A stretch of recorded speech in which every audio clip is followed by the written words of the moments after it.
चलिए दोस्तों, नमस्ते। मेरा नाम अर्जुन है और इस वक्त मेरी मौजूदगी किराकत समाजवादी पार्टी के कार्यालय पर है। मेरे ठीक दाहिनी तरफ आप देख सकते हैं कि बातचीत करने के लिए समाजवादी पार्टी के विधानसभा अध्यक्ष यहाँ किराकत से नीरज पहलवान हैं।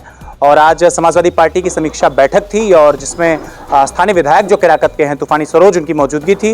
और जो कार्यकर्ता हैं, जो फ्रंटल संगठन के लोग हैं, विधानसभा स्तर के लोग हैं, बूथ के लोग हैं, सेक्टर के लोग हैं, इस पूरी की पूरी बैठक में मौजूद रहे।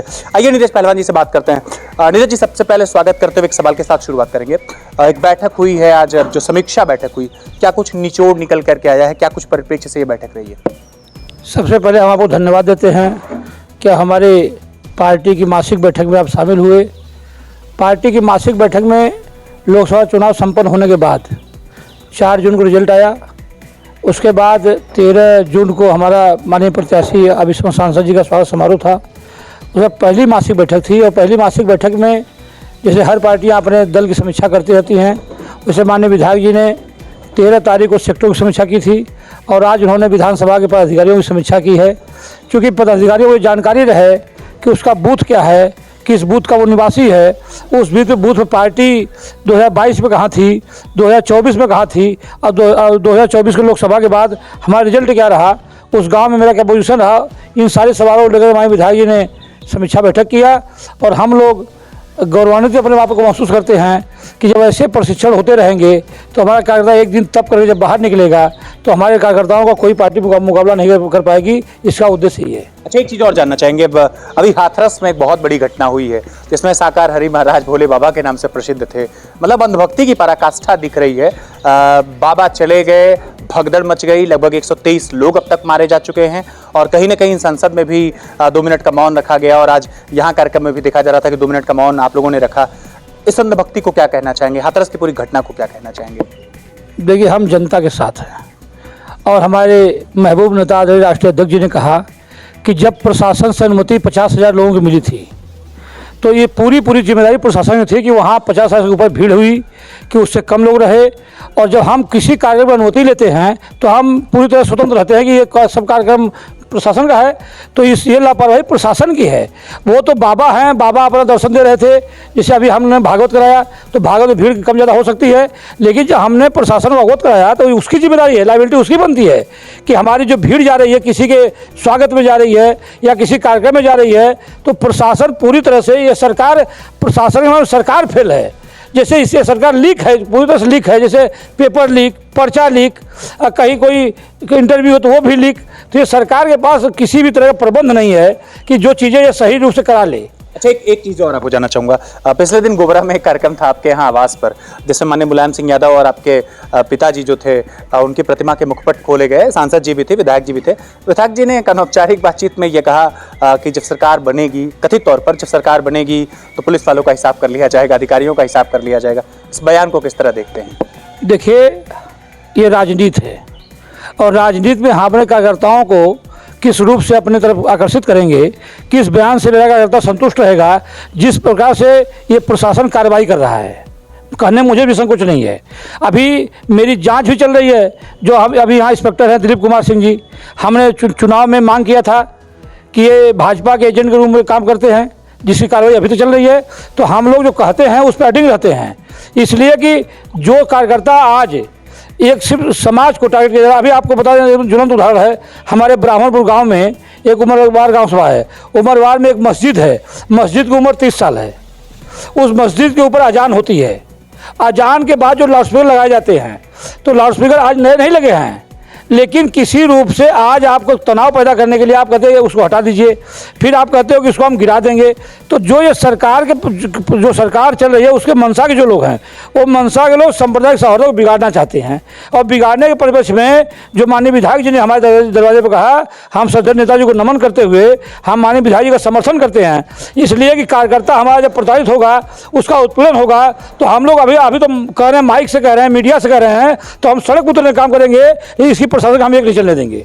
अच्छा, जिस उम्मीद से यहाँ सांसद की प्रत्याशी बनकर के प्रिया सरोज आई थी कि संसद के पटल पे जाकर के, संसद के मंदिर में जाकर के वो अग्निवीर जैसी योजना का बहिष्कार करेंगी, आरक्षण जो है उसकी बातचीत करेंगी, या इसके अलावा और तमाम जमीनी मुद्दों की बातचीत करेंगी, जाते ही दहाड़ना शुरू कर दिया है। कितने गदगद हैं अपने इस प्रत्याशी को, सांसद को पा करके?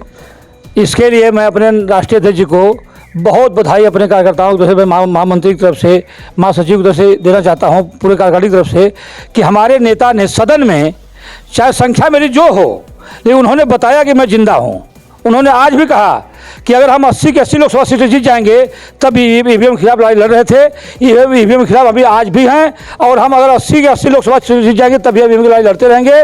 और जातीय आधारित जो जनगणना की मांग थी, अभी हमारे नेता ने कहा सदन में कि जिसकी जितनी संख्या भारी उसकी उतनी हिस्सेदारी। जो हम लोग कहे हैं, ये समाजवादी लोग हैं, जो कहते हैं उसको करने का पूरा प्रयास करते हैं। और हम अपने केरागत विधानसभा की तरफ से अपने राष्ट्रीय अध्यक्ष जी को बधाई संदेश देना चाहते हैं कि उन्होंने सदन में एक जिंदा दिली का सदस्य नेताजी का याद दिला दिया। जब नेताजी ने कहा था, जब चीन बॉर्डर पे खड़े थे, तो उन्होंने कहा था कि गोली तब तो चलाओ जब तो वहाँ से सफ़ेद झंडा दिखाई दे। तो हमारे नेता ने सदन में ये कह दिया कि हम चाहे 37 हो चाहे 80 हो जाए, लेकिन जो हमारी लड़ाई जारी है, जो सबके समर्थन हक के लिए, वो लड़ाई हमारी सामाजिक न्याय की जारी रहेगी। उसके लिए जो भी करना पड़ेगा, हम अपनी संख्या बदल करके, भाई वो भी 240, हम भी 240 है, अब क्या डर मुझे है? जब सैया भर कोतवाल अब डर काहेगा? जब हमारे महबूब नेता पूरे देश की सबसे बड़ी पार्टी, और कहने में मुझे गर्व महसूस होता है कि आज प्रदेश की सबसे बड़ी पार्टी कोई है, उसका नाम समाजवादी पार्टी है। आज समाजवादी पार्टी ने भारतीय जनता पार्टी को छोटा कर दिया है, तो हम कहाँ छोटे रह गए? अब उससे मुझे इंतजार है, जनता इंतजार कर रही है ये मुख्यमंत्री की विदाई करने के लिए। अब सिर्फ दिन बाकी हैं, सरकार हमारी बनने वाली है। अच्छा, 27 चुनाव को लेकर के जरा एक चीज पूछना चाहेंगे। बहुत उत्साह से लवरेज आप हमेशा रहता है, बहुत तार्किक जवाब भी आपका रहता है। इस बार जो चुनाव हुए हैं, परिणाम वास्तव में बहुत बढ़िया आया है, कहीं ना कहीं विपक्ष मजबूत हुआ है, और समाजवादी पार्टी देश की तीसरी सबसे बड़ी पार्टी बन करके उभरी है।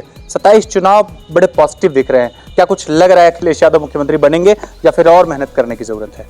देखिए, 266 सीट पे आज हम खड़े हैं जीत के कगार पे। आप लोग प्रेस के लोग जानते भी होंगे, आज समाजवादी पार्टी 266 सीट जीत रही है, और भारतीय जनता पार्टी ने महसूस भी कर लिया है। तो मुख्यमंत्री की विदाई तो निश्चित है।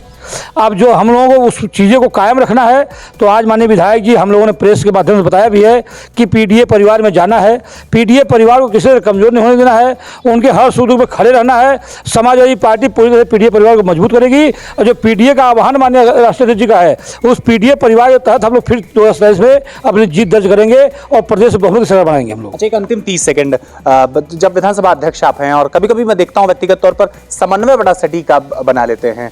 अब बूथ अध्यक्ष को बुलाना हो, सेक्टर प्रभारी को बुलाना हो, या फिर जोनल किसी या फ्रंटल किसी अपने कार्यकर्ता को बुलाना हो, समन्वय बड़ा अच्छा रहता है। कभी लगता नहीं कि मन में कार्यकर्ता नाराज हैं, कभी खुन्नस से बोल दिया या फिर ऐसा कुछ कर दिया, बैलेंस बड़ा अच्छा बना लेते हैं। ये सब प्रेरणा कहाँ से मिलती है?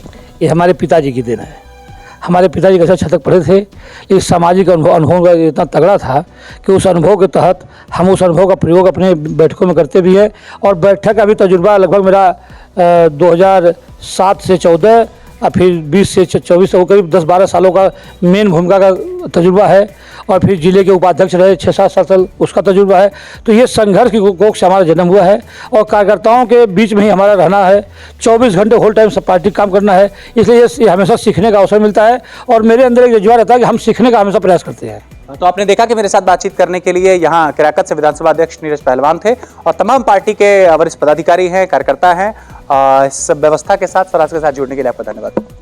धन्यवाद।